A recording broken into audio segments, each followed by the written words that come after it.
Hello student, how are you? I am Dr. Varsha Bhosle.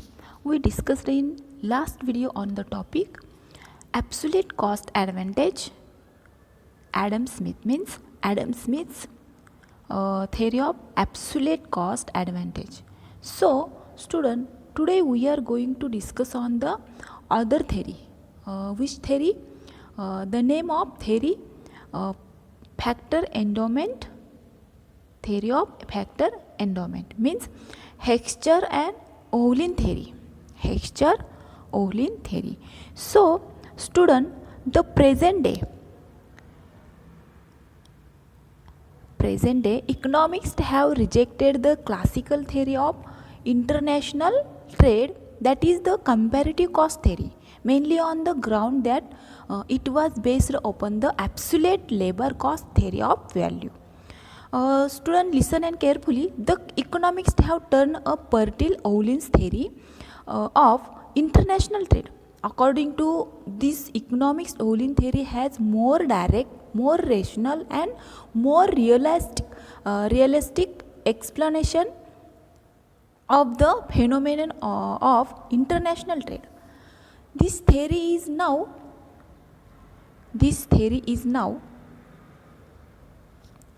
name of as a modern theory of international. Bertil-Ohlin, name of the Swedish economist, and in his famous book Inter-Regional and International Trade in 1933. So Bertil-Ohlin, Swedish economist, in his famous book Regional and International Trade 1933 criticized the classical theory of international trade in formulated the general equilibrium or factor endowment or factor proportion theory of international trade. He has successfully extended the theory applicable to single market. Listen. So to deal with trade between different region within a country or between different countries, this theory is also referred to the modern theory of international trade or the Heckscher-Ohlin theory. So the Heckscher-Ohlin theory statement, which statement? तर त्यांचं main सिद्धांत काय सांगतो की आंतरराष्ट्रीय व्यापाराचं जे काही कारण आहे ते कारण वस्तूच्या किमतीमध्ये जो काही फरक आहे तो म्हणजे वेगवेगळ्या देशामध्ये एकाच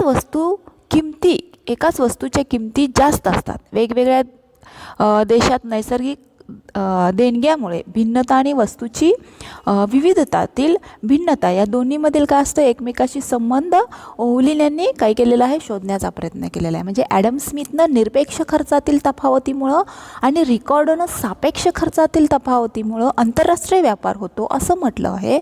परंतु इथं बघा खर्चात तफावत का निर्माण होते याचं स्पष्टीकरण काय केलं स्मिथ आणि रिकॉर्डनं दिलेलं नव्हतं. म्हणून याचं उत्तर मात्र काय केलं हेक्स्चर-ओहलिननं दिलेलं आहे. म्हणजे त्यांच्या मते सिद्धांताचा मूळ गाभा काय की त्यांच्या मते घटक विपुलतेमुळं उत्पादनामध्ये तफावत येते आणि म्हणून या दोघांचा सिद्धांत काय आहे घटक विपुलता या नावाने ओळखला जातो. घटक विपुलता म्हणजे थेअरी ऑफ फॅक्टर एंडॉमेंट हा हेक्स्चर-ओहलिन यानं मांडलेला आहे. तर विद्यार्थ्यांना इथं Heckscher-Ohlin theory statement, which statement? So according to this theory, countries that are rich a capital will export capital intensive good and countries that have much labor will export labor intensive goods. So this statement is Ohlin and Heckscher. So the immediate reason of international trade is some goods can be bought more cheaply from other region and it can be product at a high price in the same region. Hence the main cause of trade between region is a difference in prices of commodity, and this differences is due to relative factor endowment and factor prices. So student, this is a statement. Next, assumption. What is a assumption? So assumption is a first assumption.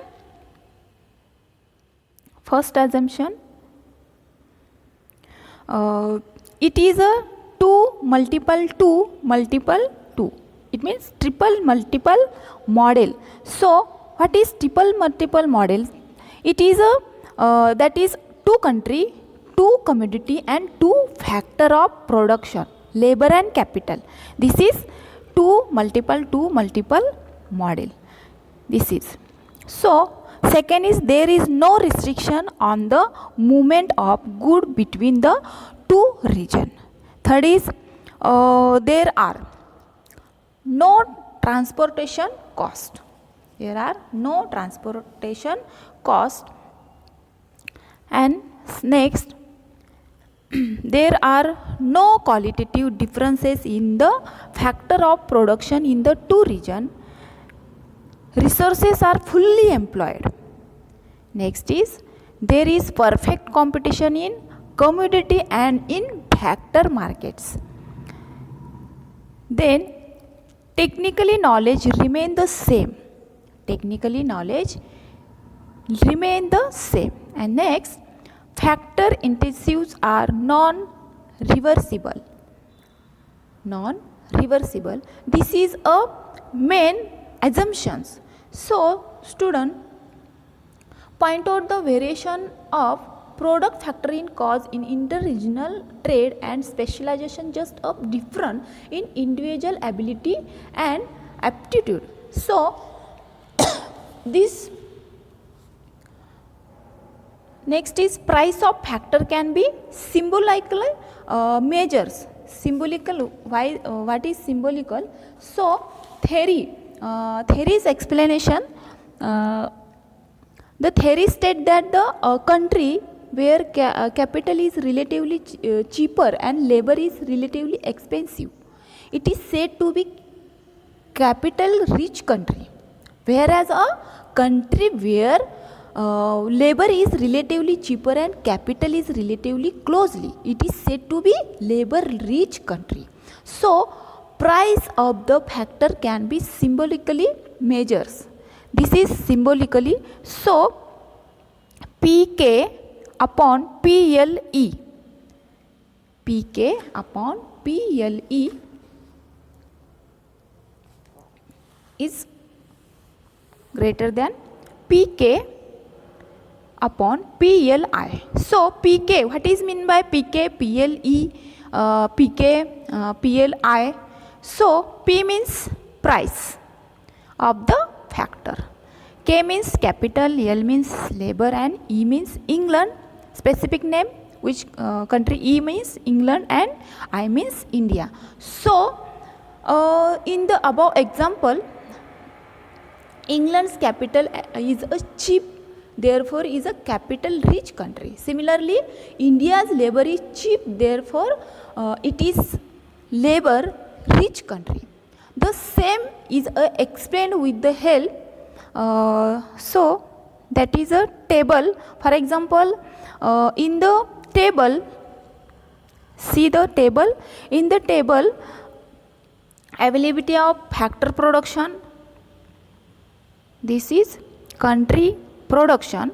So country India and England, and availability of factor of production, capital and labor. So capital and labor, which country is rich and which country is cheaper. So production is machinery and wheat. Production is India and England make a machinery and wheat production. So in the table, England, there is a evidence of capital, therefore in the capital is cheap. Therefore machinery being capital incentives, England and produce more machinery and export to capital scarce country like India. So this table, see the example and see the table. So at the same time, there is a scarcity of labor in the country. Therefore England will not produce wheat and instead import to the if the labor rich country like India. So India will import machinery from England and export wheat at the same time. See, Olin's theory stated that the country would export good, which the relatively a greater proportion is abundance and cheap factor, whereas same country imports goods whose production required to the intensive use the nation's relatively scarce and expensive factor. So see the table, India and England. So capital and labor, and capital cost is machinery is high India, and cost of machinery is low England. So in the production wheat, so India is cost of wheat is low and England is cost of wheat is high in the production. So next is diagram. So student, this is a rough diagram. So this is x bar and this is 0, this is y. So in the diagram above, the diagram x is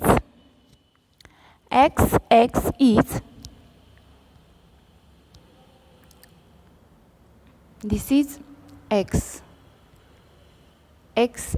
is isocon equal product curve for the commodity X products in the England. X product in the England. This is labor and this is capital. This is capital. This is P.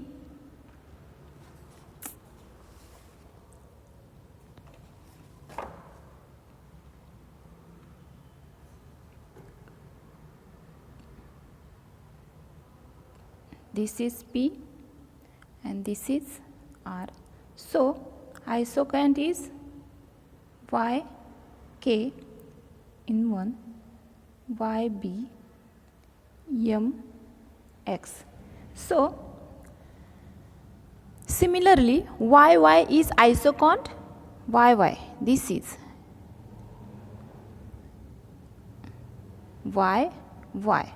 This is isocant representing commodity Y product in India, and the placement shows that Y is relatively rebel incentive. The factor capital is representative on Y axis, while the this is Y axis on the capital Y axis, while the factor labor in represented on the X axis. Y axis and X axis represented commodity Y product in India, and the placement shows that YY is relatively labor incentive. The factor capital is representative on Y axis, while the factor labor is represented on the X axis. So PA is the price line or budget line on the country England, PA. So this is P and this is A. So the PA is tagment of XX at E. XX, this is XX at this is E. So the price line PA is also tangent to YY isocant at the K. The point K help, which is this is K. So point K help to find out how much of capital and labor is required to produce on the unit of Y in England. So P1B, this is P1 and B, this is P1 and B, this is B. So P1B is tangent of y at a 1. So the price line RS which is draw parallel to P1B is tangent to XX at a M. This is X at a M. So see the diagram and looking the situation given England would be choose combination, that is combination E, that is specialization on the capital goods. This is E. This is E. So it will not go to combination L. L means labor. So L as a more labor intensive and less capital intensive. Thus, according to Olin, England will specialize to the product of the goods X by with the above diagram. It also helps to conclude that the difference in the commodity price are due to cost difference, which are the result of differences in the factor endowment to country, which result in international trade. So the theory argued that the international trade occur due to differences between the relatively prices of different goods intensive countries, whereas export of capital intensive goods by the capital rich country. So student, there are criticism. So criticism is most important in the theory. The criticism in the factor proportion theory, Hicks and Olin marks a considerable improvement over the classical comparative. The cost theory of international trade, it is not completely free of criticism. So first criticism is production function are not initial. So production function is not initial. So student, this is criticized. The theory is based on unrealized assumption that the production function of the same goods is initial in the two country, and the assumption is not at all justificable. So second is criticism. It is not the factor prices which determine cost. So another criticism, that is not factor prices determine cost. Thus commodity prices as assumed by Olin, but it is commodity price that determine the factor prices. And next, not only by the supply of production factor. This is so the fact is the relatively factor prices are determined. So not only but supply productive factor, but also by the demand for the service. If the factor, that is demand factor in conclude in the analysis with the supply factor, and the now if demand factor is more powerful than the supply factor, then it is possible then capital rich country may special in the production and export of labor incentives goods. For example, US export labor intensive goods and import capital incentive goods. This is known as the Leontief paradox. So next is only a partial and not a full explanation. The modern theory also provide only a partial and not a full explanation of the phenomenon of international trade.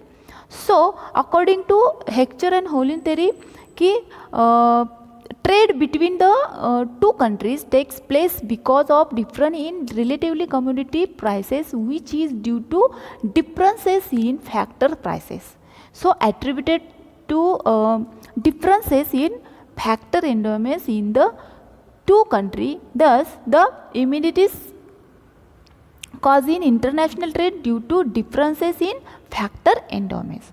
So student, Next, only partial and not full explanation is that criticize, point out that is the oversimplification on the part of Hicks and Ohlin theory. So differences in relatively commodity prices are not due to only differences in relative factor endowments, but due to several other factors which the theory take in the no account of it. So example, what is example? For example, differences in relatively commodity prices could also be due differences in production techniques, difference in consumers demands, increasing return to scale. So by phenomenon international trade, not a complete explanation. So next is unrealistic assumption. Unrealistic assumption. So the Hextillin and Ohlin theories is based on the assumption that the two products in the two countries are identical or homogeneous. This indeed is an unrealistic assumption because the product in the two countries may be differentiated product and not homogeneous. So student listen, when the product in the two countries are differentiated, trade may take place between them despite the similarity of their factor endowment. So according to more modern theory, trade is based on the factor that there is differences in the two country factor endowment, but there is a case where trade occur between the two countries without any differences in their factor endowments, simply because the product they are differentiated from each other. For example, German cars are sold in Japan, while Japanese car find in a market in Germany. The reason being that the two motor cars are differentiated product and trade take place. So next criticizes the modern theory also point out that the factor endowment of the two nations are identical. There is no possibility of any trade between them. So this is a all criticism. So endowment are not in